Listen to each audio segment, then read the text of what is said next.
Pasti kalian merasa sangat kesal banget, pas lagi scroll media sosial atau lagi main game tiba-tiba ada iklan yang muncul di HP kita.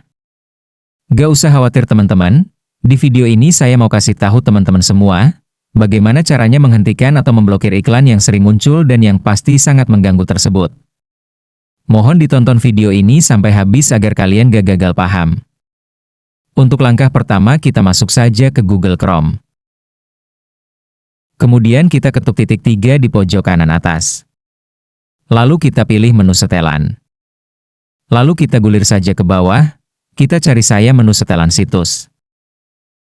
Lalu kita gulir lagi ke bawah, kita cari menu yang bernama cookie pihak ketiga.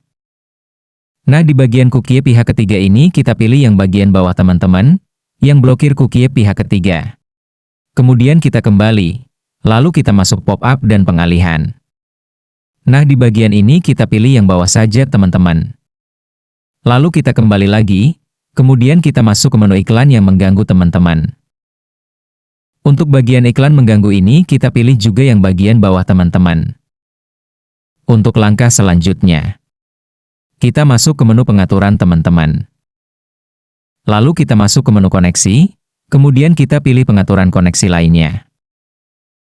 Lalu kita masuk ke menu DNS pribadi, kemudian kita pilih yang paling bawah yang nama host penyedia DNS pribadi. Nah di sini tertulis dns.adguard.com. Jika di HP teman-teman belum ada nama penyedia DNS pribadinya, teman-teman bisa ketikkan saja secara manual teman-teman. Kemudian kita simpan, lalu kita kembali. Langkah selanjutnya, masih di menu pengaturan, sekarang kita masuk ke menu pengaturan aplikasi teman-teman. Untuk di bagian aplikasi ini, kita cari saja aplikasi yang tidak memiliki gambar atau logo aplikasinya teman-teman. Biasanya dia hanya ada nama aplikasi dan menggunakan gambar seperti gambar robot teman-teman. Nah seperti ini ya teman-teman. Aplikasi ini harus kita nonaktifkan atau kita paksa berhenti saja. Karena biasanya aplikasi-aplikasi seperti ini yang membuat banyak iklan masuk ke HP kita teman-teman. Jadi nanti teman-teman tinggal cari-cari saja ke bawah dan biasanya aplikasi seperti ini itu gak cuma ada satu ya.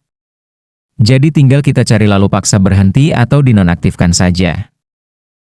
Oke sekian dulu tutorial dari saya, semoga bermanfaat, sampai jumpa di video selanjutnya.